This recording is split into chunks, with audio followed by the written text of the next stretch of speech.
Hello, ladies and gentlemen, this is Gilbert, and I'm gonna do a Let's Play of Metroid Fusion. And what's gonna be there are gonna be two things special about this Let's Play. The first is that I'm going to fight Ridley before Kraid. And I'm gonna do a lot of different sequence breaks in this game. The second is that I have a guest with me. Say hello. Hey guys, this is Matt. And Matt here is, you have something, you have a thing, this thing that we're both part of. Yes, I'm actually owner and you're actually moderator of the Metroid Fanbase Community on Google+.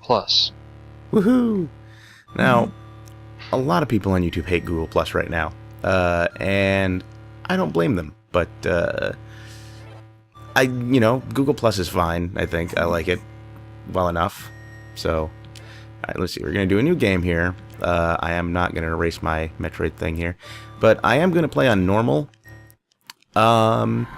Because I'm going to be 100%ing this game. And Metal Ridley is a bitch. And that's all I have to say. Yes. Planet Zebes. I called this place home once, in peaceful times, long before the evil caverns below. Now I shall finally tell the tale of my first battle, my so-called Zero Mission. Oh wait, Samus is a girl. Damn it. I'm like, I don't know, were you trying to go for like Batman plays Metroid Zero Mission or something? I mean... Mother Brain, can we trust her? No, alright. Alright, first things first. Hey, Morph Ball! Don't touch me, don't touch me, don't touch me. Come on, come on, come on, come on, come on. I don't care about the screen. Just for comparison's sake, I'm gonna be on my side, and I'm gonna be playing without the sequence breaking in the right order. So, just to see how far we can... die. Yeah, the completion times. Yeah. I have a feeling you'll beat the game before me. I mean, it took me until doing practice runs to beat this game in under 2 hours for the first time. But there are reasons for that. Part of them, mostly just me being the way I am. There are certain things I like to do, and I don't like to compromise on that. I'm very stubborn. There are times where I'm just like, no, I'm doing it this way, and it's going to happen. And then if it doesn't happen, I'll just do it. Yeah, I'm the same way. Yeah. According to Einstein, I would be insane, because this is a quote from Einstein, I believe. I'm not positive, but he says, insanity is doing the same thing over and over again and expecting a different result. I do that a lot sometimes. I'm very stubborn. Like, there are times I set my mind on how I want to do something, and then that's how I do it. And so, for example, one of the reasons it took me so long to beat this game in under 2 hours, ow, you bitch, is because I love fighting Ridley before Kraid. I don't know, there's just something about doing that. I am attached to that so much. And it's slower. It is the slower path to fight Ridley before Kraid, for various reasons. Well, yeah, I mean, there's a lot of things that you can't do, but I think it's just interesting to say, hey, I can do this, you know? Yeah. There's something about being able to say that. Yeah, yeah. And I've done it on hard mode. I've done this path on hard mode several times. Now, of course, Ridley is a lot harder on hard mode, but yeah. If you miss that shot, you will not be winning this fight this time. If you don't get the... I always hated that boss for that. Yeah, and it's worse. It's easier on this. It's worse on hard mode. Oh!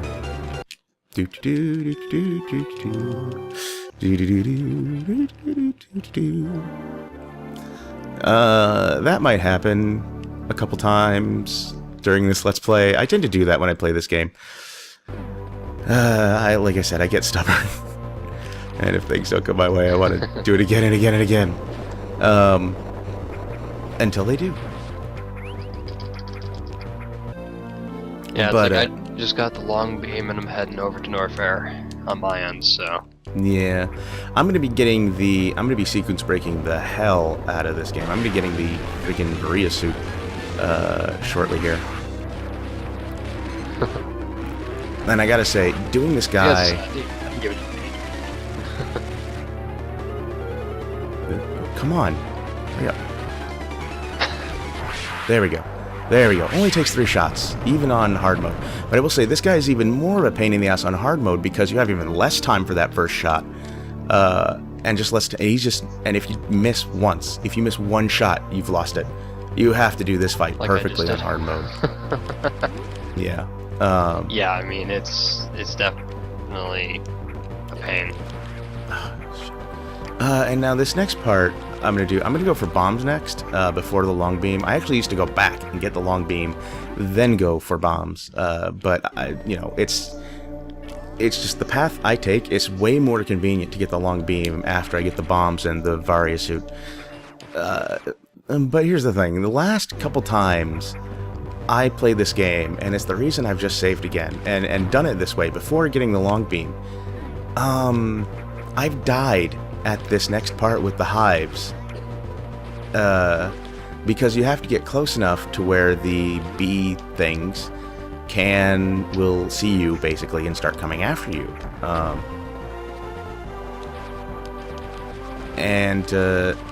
Shit. See, it's like this. Come on, just die. Just kill it. And these things are a pain in the ass to hit because they're small, and yeah. And I used all my missiles, crap. So there's a very good chance I'll die doing this because I have no illusions about being good at this game. So I'm barely in range, and this takes so much longer without the long beam. And yet, it's still faster, I'm pretty sure. Okay, good. So I have all my missiles for the next one. Oh, crap. And of course, now I'm sucking up platforming. This, ladies and gentlemen, here, oh god, is a prime example of the Let's Play curse. Matt, you talk, I'll play. Yeah, it's definitely kind of a pain when this kind of stuff happens. It sounds fun, especially when you go and you practice something and it's like, okay, time to do the Let's Play. Wait a minute. What's going on? Yeah, the Let's Play happens. You can't do it anymore. No, I'm not worried about my health here, because there are a lot of points in the game. Well, I say this, it sounds obvious, but, and really this is just true for the most of the game. So it's, oh shit. It's kind of dumb to say, but it doesn't matter how much health I lose as long as I don't die.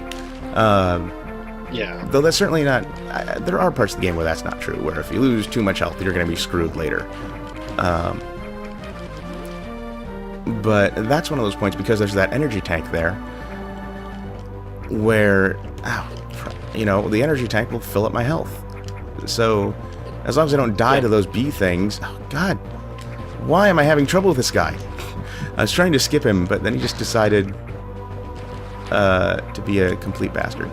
Here's another point where, honestly, even though I took damage to these things, it doesn't matter. As long as I don't die to them, I can take as much damage as I want, because I can refill at the bomb station, or the bomb place. Yeah. Bombs! And something I want to mention right now, before I get too far into this. So, I'm playing this on the Game Boy Player, obviously. Well, not obviously, because I'm going to crop the footage, so you won't see the borders or anything. But I'm playing this on the Game Boy Player, and I'm using an original Game Boy Advance as a controller. Now, already, and I think I've mentioned this before, for some reason, playing on the Game Boy Player is just fundamentally different. I don't know if it's that there's just the tiniest little bit of delay that, for the most part, doesn't affect you. And even for most games, doesn't matter. But, in this game, that delay is a bastard. And in particular, for some reason with the original Game Boy Advance, I can't wall jump for shit with this thing. I don't know why. It drives me crazy.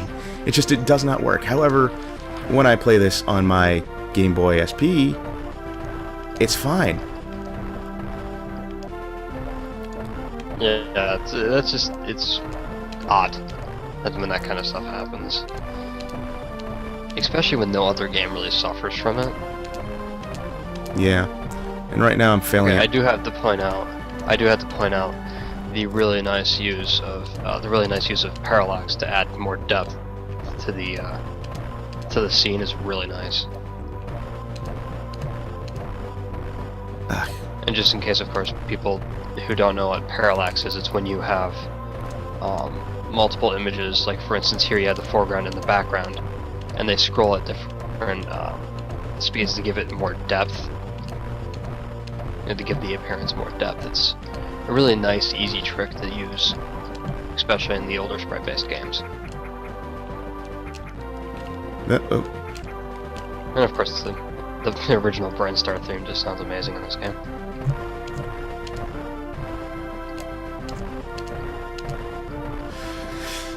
The bomb jumping here slightly requires being able to hear sound, and I have the sound down really low, so it's very hard to hear. I can imagine. You know what, Matt? Just, you talk. I'm gonna mute myself and turn the volume up so I can do this damn thing. Yeah, it's kind of odd how much of this game actually requires you to be able to hear what's going on, but I don't know. There's just a lot of things that are just really necessary for that kind of thing.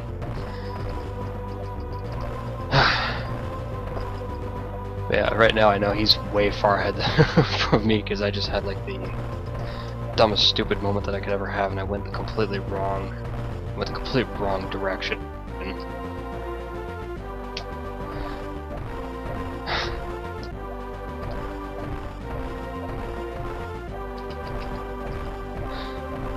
The one thing that I could see him possibly having trouble with here is most likely that the zoomer is possibly going to give him a little bit of trouble there, depending on how it's timed.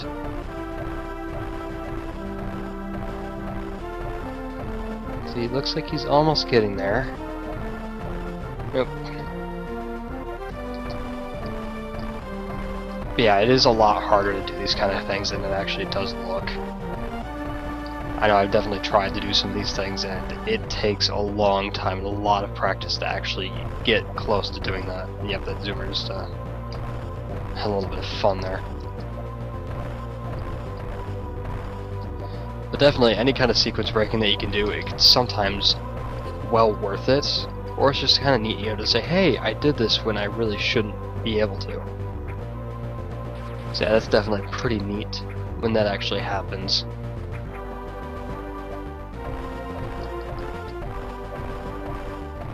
Let's see, it looks like he's going to try getting back up there.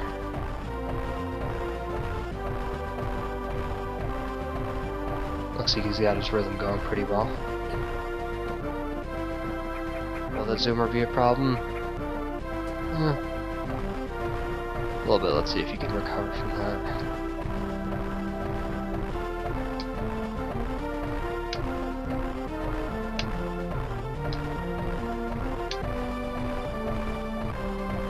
See, he has to hold that. It's really difficult because he has to hold that position in between the zoomers, so that he does not get hit with the above one.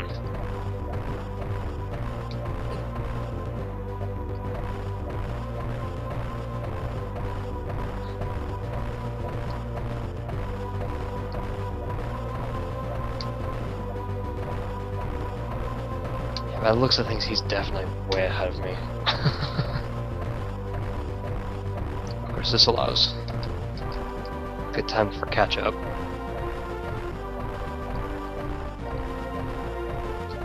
Because I just got the bombs.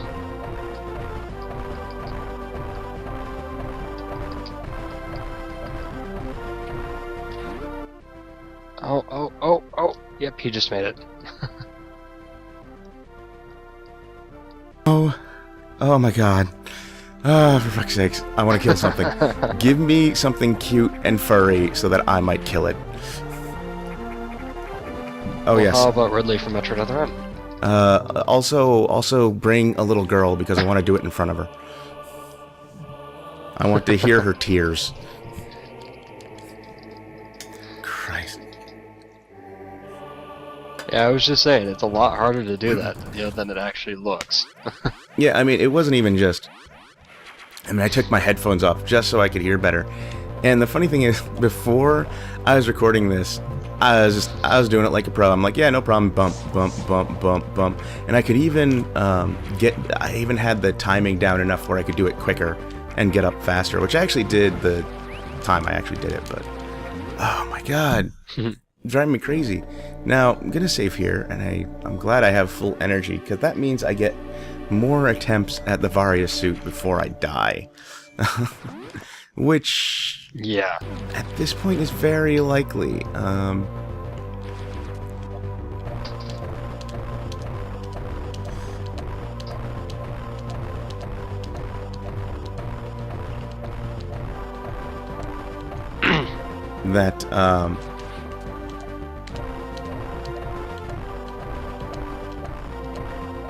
As I am that sideways doing morph just ball. the normal playthrough. That sideways morph ball is not as hard as it looks, actually. I always thought, like, oh, I'll never be able to do that, and then I did it, and I was like, oh, actually, that's not that bad. So I'm sorry, you were saying about your normal playthrough? Yeah, I'm doing the normal playthrough, and I just got to Norfair. Yeah. As I said earlier, I took a wrong turn, and yeah. I actually, because when you're just playing and you're not paying attention, it definitely can really screw you up. Ah, bloody hell.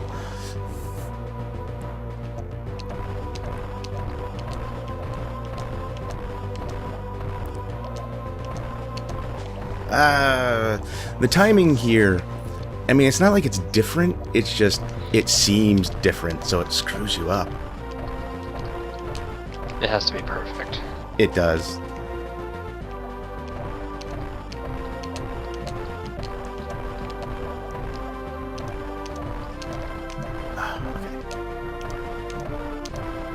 And of course, it's one of those things where it's like, yeah, I have the skill outside of the time that I actually need it, but then when you actually need it...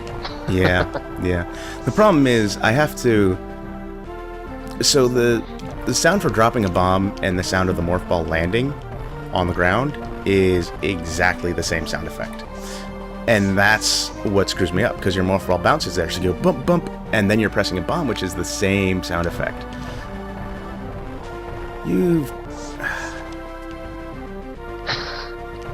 That just looks like it's just really painful.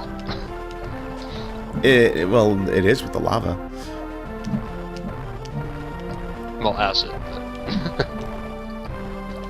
Same difference. The lava does more damage. Here's how I do it. I say, well, because I say the green stuff is acid.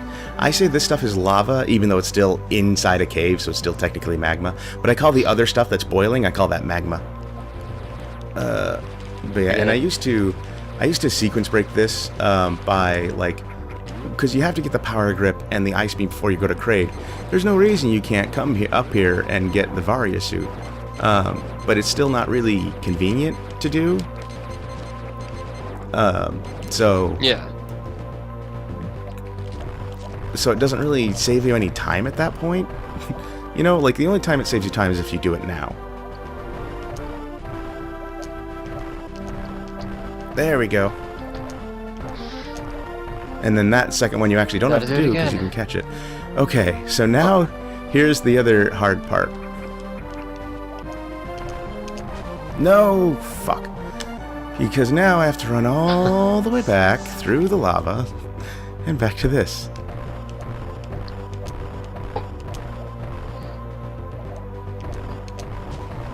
Yeah, it's like that just seems like really painful to me. It is, except for when you're not recording and you don't have the freaking curse to worry about. You know, there's no pressure. Yeah. Oh, that kind of stuff just it really hurts. But I've also noticed when recording, that's when you usually find a lot of glitches as well. Or at least in my experience. For example, in Metro Prime, in the Magmore Caverns, when you're doing the spider ball track to get the plasma beam, I got stuck in the spider ball track. Mm-hmm. Yeah. Inside of the spider ball track. And I'm just like, this is interesting. So I spent a couple minutes trying to figure out how to actually get out of it. I had something awesome I was recording. I have a Let's Play of Metroid 2 for the Game Boy, and on that, I had the most, like, a lot of things didn't go well. But then right at the end, I had the best fight with the Queen Metroid I've ever had. And then, you know, when you're running to your ship at the end there, and you're falling down, you know, basically to where your ship is after you've gotten the Metroid? Yeah. You go over that big hill, you fall down this long way. Nothing but net, man. It was nothing but net. You landed right in the ship. In Quickest, cleanest fight with the Queen Metroid I've ever had, and nothing but net right into the ship. I was like, oh my god, and I'm recording this. That's amazing. Yeah, it's like I think I've done that maybe twice, and it's so hard to replicate. You have to know exactly where the ship's at. Yeah. Or it's just luck, you know. Oh, I'd fully admit it was pure luck that I did it. I've got no illusions. I'm not like, oh yeah, I'm so skilled. I'm just like, oh god, I'm just like, that was awesome. Yeah, it's definitely kind of cool when you do that. Although in Metroid Zero Mission, the landing on your ship portion from when you get the power grip is a lot less exciting. Yeah. It is. I don't even go to my ship. I just completely avoid. I just skip it. Just like, no point. I did so many practice runs of this game, and it doesn't seem to matter. I shouldn't have even bothered. I should have been like, yeah, I haven't played this game in a while. At least then I'd have that excuse. But no, it's like, I've played this game like 10 times in the past couple of weeks. And this is how it's going. Just like, no thank you. Yeah. It doesn't matter, even if you're not on headphones, it doesn't matter how you're listening to that. It's just awful. I mean, I don't know whose design choice that was to have it sound like that. But, you know, well, I mean, it's just like, I don't think if I was Sakamoto, I wouldn't let this pass at all. I would have said no. There are things Sakamoto has done that I appreciate, but for the most part, I don't like what he's done to Metroid. Well, yeah. There are things I agree with like the Prime games not being canon. And that's even debatable. That's debatable if that's even true.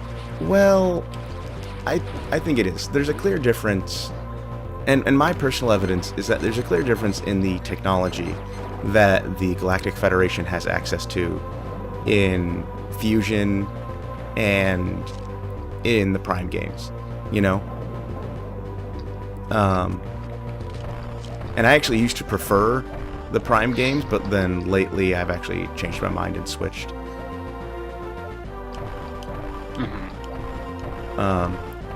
Because the Prime games would have Samus's Chozo battlesuit basically be far more advanced than the Federation can handle, and they just can't do anything with it.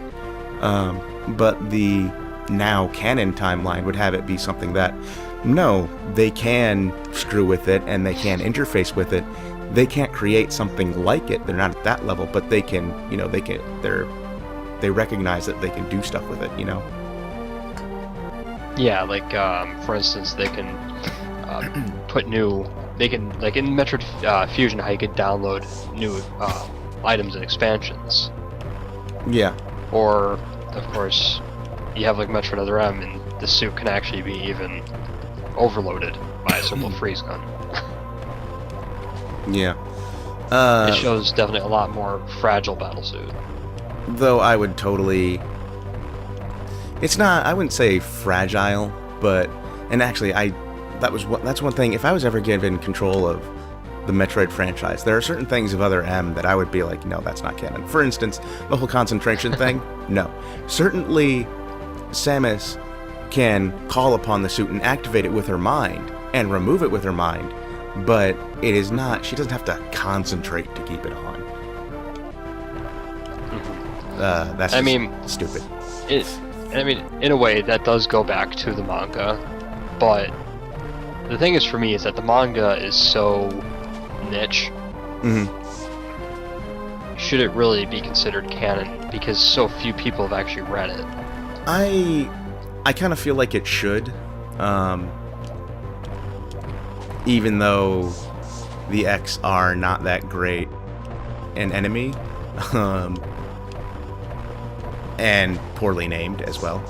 But yeah, I do feel like it should, just because, you know, we're not like, they're not getting rid of fusion from the timeline. That is Metroid 4. And so, and the manga directly ties into that. Some people have said that, excuse me, only like the first part of the manga is canon, like the stuff with Samus as a kid and then being raised by the Chozo, and then the rest of it is not. Yeah. I've heard that, but for me it's like, no, look, it's all or nothing. You can't have it both ways. Well, yeah. But then, of course, I guess it also depends on, do you think, like, Samus and Joey and stuff like that would also be canon? See, like, I don't know, see, I appreciate, that's one thing I like, and if you read the other, like, non-canon comics that were in, like, Nintendo Power and stuff, there are characters from the manga that appear there, too, which, I mean, they were probably taken from, the characters in the manga were probably taken from there. But, I mean, I like the idea of there being other races in Metroid, but we just haven't seen them in the game other than the space pirates, which kind of sucks. Yeah. But I don't know if I want to actually change that even. Because I think lately there's been... It's just... Lately the whole interaction with the Federation in, like, Metroid Prime 3, it makes me kind of question the whole, is this game going to stay, hey, you're isolated? Or is it going to be more of, like, you're interacting with characters every once in a while, or are you going to be interacting with characters more often? Yeah, my big issue with Metroid Prime 3 is that the general outright says, Samus, go here, do this, those are your orders. And she's just like, yeah, okay. And I'm just like, honey, you should be crossing your arms and be like, do this much. And then he's like, ugh. It's like, how about a discount? Nope. You know, but no, you don't get any negotiation of price or anything, or any hint that she's a bounty hunter. As far as you're aware, she's a Federation soldier. Boy.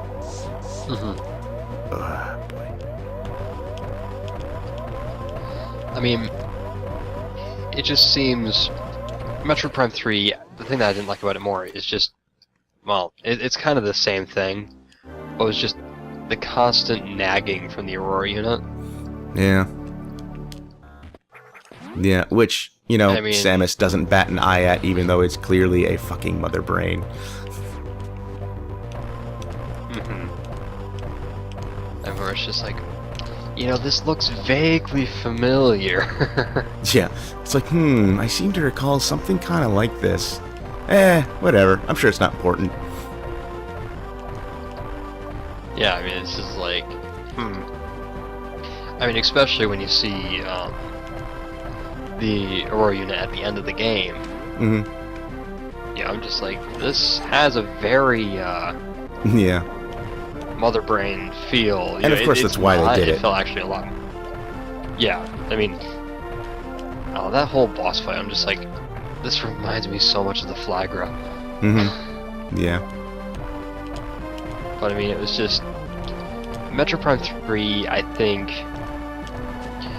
in my honest opinion, I think it was a better game than Metroid Prime 2. Yeah, it definitely was. But as a Metroid game, but as a Metroid game, I think it was probably my least favorite in the series. I mean, it's in the trilogy. Just because of the few aspects that I'm just like, sequence breaking, to my knowledge, was little to non-existent. There wasn't really much you can do beyond what the game makers intended. And that's true with I mean, that's true with all the Prime games in the trilogy version. But that's especially true with Prime 2 and Prime 3. Yeah. And that's something I feel like... See, here's something I'm not... like, I feel like sequence breaking and exploration, but sequence breaking is part of that, is integral to the Metroid series. And that's just something that they've just in general been moving away from since Fusion came out, basically. And so it's like, now, it's like, so what I think about Metroid as is Super Metroid is hands down the best in the series. It is exactly what Metroid is and should be. It is the Metroid formula perfected in pretty much every way. But maybe the problem isn't Metroid, it's me, and the fact that I can't accept that Metroid has changed. It's no longer about exploration. It's no longer about being able to go wherever you want, however you can. It's now a more linear, story-driven experience, just like most every other game. I mean, I don't think there's anything wrong with that, per se. I mean, I think there's a lot of potential for that. My only problem with Metroid being more, story-driven, is that we're just gonna lose that. You're gonna lose that isolation feel. You're gonna lose pretty much everything that I've grown to like about the series. I mean, finally, he's done it. Yeah, I'm probably not gonna cut a lot of the stuff we've just done because we have some good conversation here. Yeah. But I'm gonna cut a lot of the failure. Varia suit, thank God. Damage doesn't matter because I'm about to get it all back. Finally. But yeah. But I mean, I really think Metroid should return to... I mean, here's the thing. I do admit that there's one weakness to the Super Metroid formula, and that is story. But I think that could be fixed by borrowing a gameplay element from another game. And that game is Halo 3 ODST. I love that game. And I think... So you know how Metroid... And really, it's more copying what Metroid Prime did, but just in a different way. So Metroid Prime, the story is optional in Metroid Prime, the way you get the story is the logs that are scattered throughout the game. And if you don't want to scan and read them, you don't have to. You never have to do that. Unless you want the 100% ending. But you still never have to read them. And... yeah. And ODST has something similar. When you're running around the city, there's the superintendent AI. And every once in a while you run across a phone that you can connect to. And then the superintendent AI will then... You have the option of watching sort of a slideshow or just listening to it. Or like you can... Like if you keep the game paused while it's playing, you'll see a slideshow. If you unpause, you can keep playing and just listen to it. It's a recording. It's the story of what happened to this girl who's like the daughter of the guy who created or managed the superintendent AI. And you get this entire side story that's really cool in these audio logs. You could totally add that to the Super Metroid formula. Every once in a while, Samus comes up to a terminal, downloads this log, and you can listen to the audio play as you continue playing in the game. And that could be how you get the story. I mean, like, just imagine if they did that, like, kind of like, imagine, like, sort of like a Metroid Fusion style even though it's been kind of overdone. Not even in Metroid. Well, Metroid Fusion style what? What I mean, like for the story premise, Mm-hmm. right? At least in my view, this story would take place. This should be Metroid 5, basically. Yeah, like let's say you're on, a space station that's been overrun by something, yada yada yada, basic Metroid Fusion style story, and you're going through and you find audio logs of the dead scientists, you find audio logs of the dead GF troopers, you find audio.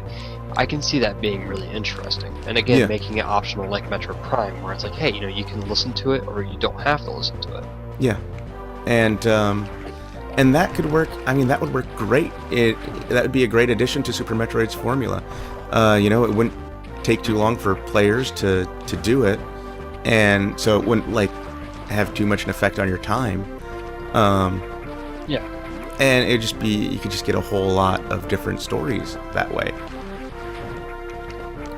I think another. Sorry. I think it's time to stop here. First of all, you've probably noticed my voice is getting really scratchy now, and it's because I've run out of water. I need to get some more water. So they're going to call it here. And the recording. Is there anything you want to say about the Metroid Fanbase Community on Google Plus? Oh well, definitely just check it out if you guys are any sort of fans of Metroid. You will definitely feel right at home there.